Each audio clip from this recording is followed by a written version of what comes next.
Paul Joyce from the Times, who's going to kick us off. Recording in progress. That wasn't Paul, but we'll go to Paul first, and then hands up, please, and we'll get through as many of you as we can. So you're on mute, Paul. Apologies. I don't know if you'd take yourself off that can. Hi, Jurgen. Two questions, if possible. Firstly, how pleased were you with the performance? You know, the crowd being back in the ground. And secondly, could you speak a little bit about Harvey Elliott's performance as well, please?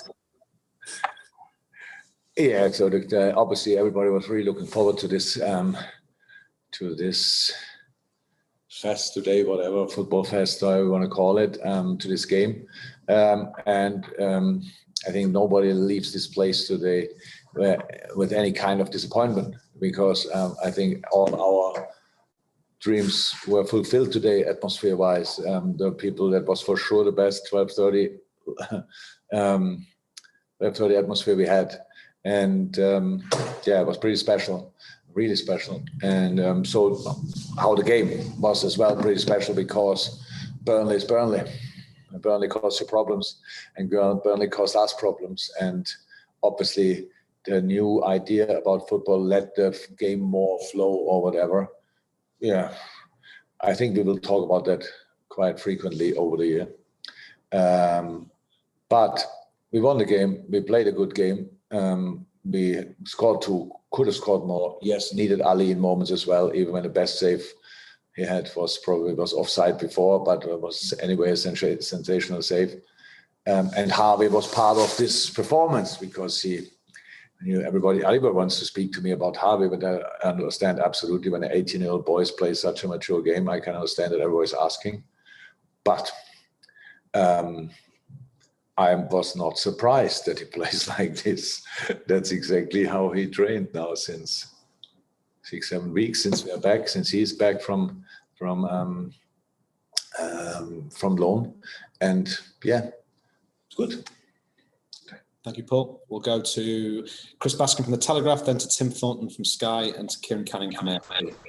Chris first. Hi, Jurgen. There was a kind of reassuring familiarity about Virgil and Joel there. I mean, can you just talk a little bit about them? I mean, just to not being together as a unit and just to deal with a particular challenge today. Yeah, we are not surprised about that, because obviously they played together. They're both really good footballers, and that's how it is. But I can tell you now already, because of the things happened during the last year, and we needed desperately the fourth centre half. Now we have 6 with Reece and Ned Phillips. And so we needed that, and so they will all play. The first 4 will definitely play all together, and we have to mix it up. And we will do that, because they don't have, nobody of these guys, especially after a long injury, should play there now all the time, 3 games in a week, stuff like this. So we need to find a way to get used to that. But this game today, there was no chance to change anything from last week, because you needed to be used to each other to face this Burnley team.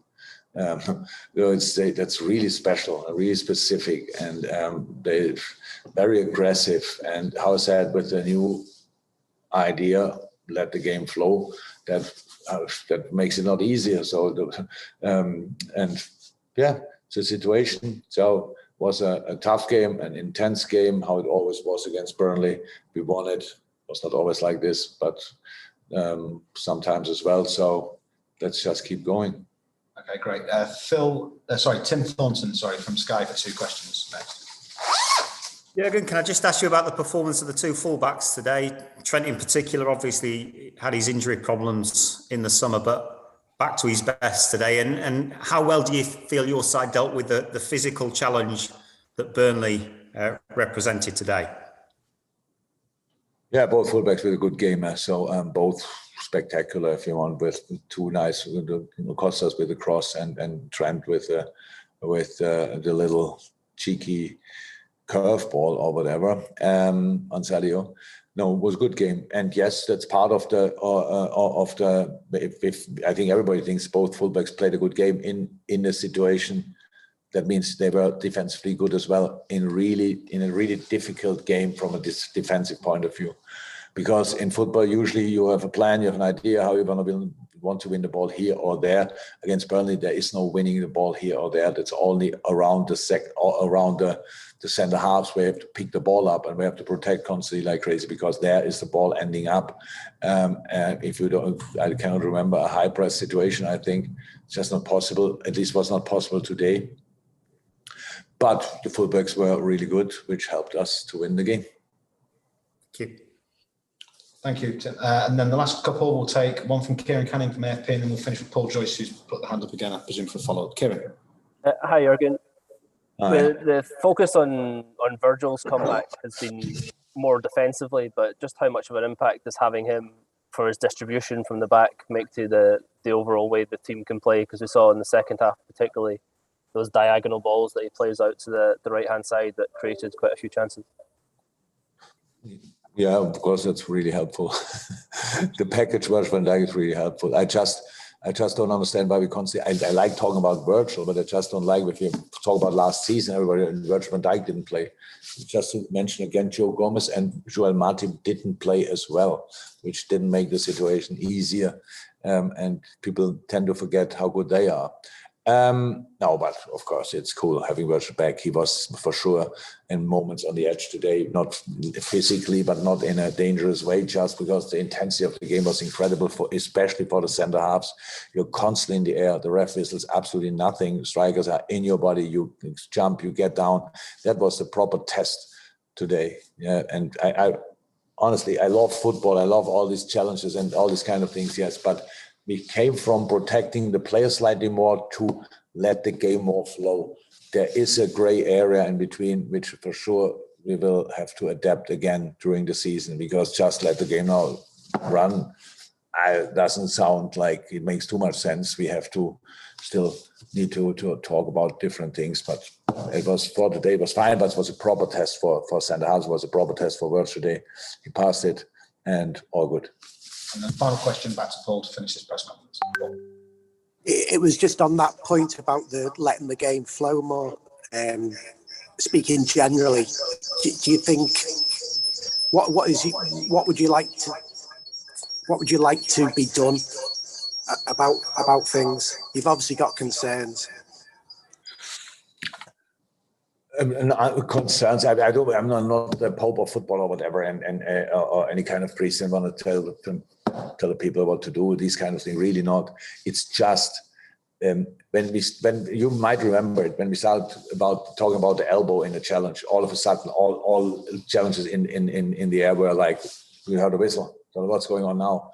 So it happened then that players started to feeling something in the face even when nothing touched them, because it helped always showing doing this. That we went to all these different things.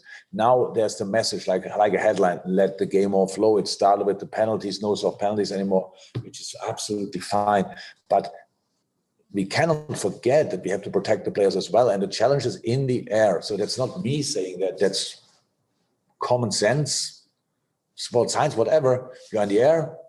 You know when you're in the air, you go down. You can fix that, it's no problem. But if you don't know how to, you get down because somebody is with your body. That's a dangerous situation in football in general. That's a dangerous situation. I don't say they are all fouls, for sure not.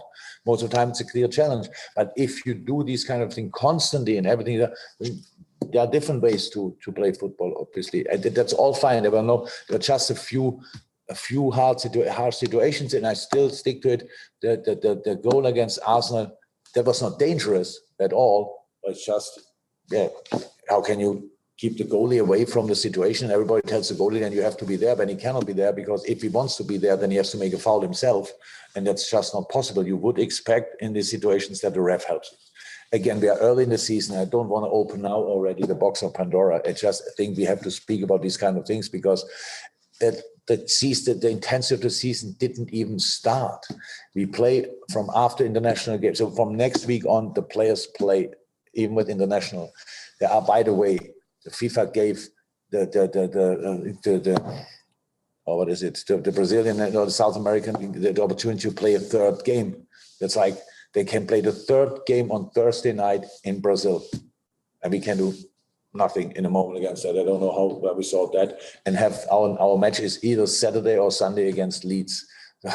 means how we want to deal with that. So just to say, the intensity is starting now. In a moment, it's like still extended preseason. You play a game, then have a week to prepare the next game, then have a week to prepare the next game. After that game against Chelsea, the players play always, our players and a lot of others play always 3 games a week until Easter. So, and that's the situation. And that's why we cannot just make a spectacle of challenges and on the other side, and and they might be a little bit tired. And all these things, the first thing we have to be concerned about is not the spectacle, is the player. That's what I always said. And it's for us exactly the same like it is for other teams. If we do something in the kind of challenges, it's not only one side, it's just for all of us. We will have a lot of football games, but we only have them if our players are available. If they are available, then we have to make sure that they don't get hurt in situations we could avoid. Thanks, everyone. Stay safe. Speak to you soon. Bye-bye. Okay.